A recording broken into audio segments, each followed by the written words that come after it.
Well, welcome. My name is Dr. John Lipham. I am Associate Professor of Surgery and Chief of the Division of Upper GI and General Surgery. I'm also Director of the Digestive Health Institute at USC.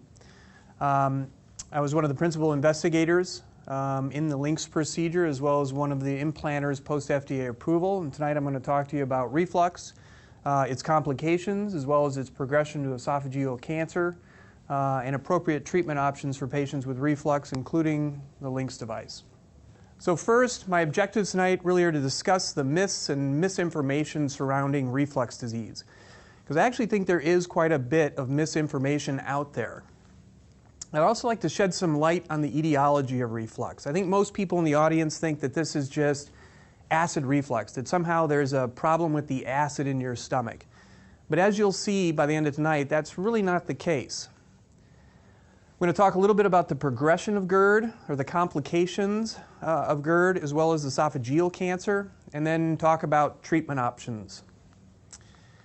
Well, first and foremost, you're not alone. If you've got reflux, there's probably almost half of America that also has reflux. About 44% of Americans suffer heartburn at least once a month, with upwards of 10% of the U.S. population experiencing heartburn on a daily basis.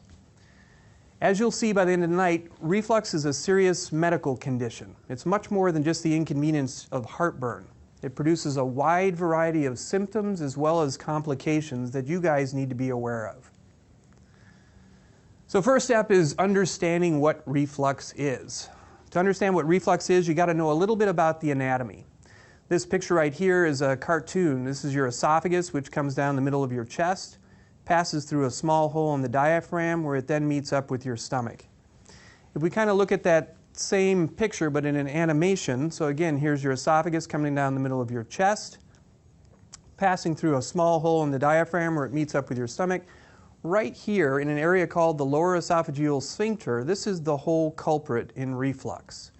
This valve right here is supposed to be a one-way valve. So when this valve is working, it stops any of the gastric contents from coming up into your esophagus. The valve is supposed to open when you swallow to allow food into the stomach. Now the other thing, and many of the physicians won't tell you this, but there's a whole lot more in your stomach than just acid.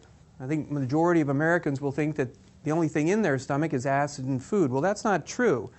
What's in your stomach is actually acid, something called Pepsin, which is a very powerful digestive enzyme, bile, as well as pancreatic enzyme. This is what makes up the gastric fluid. So the next question I usually get asked is, why is the valve weak? What did I do? Is it something I ate? Is it something I did as a child? Well, the most honest answer I think anybody's going to give you, and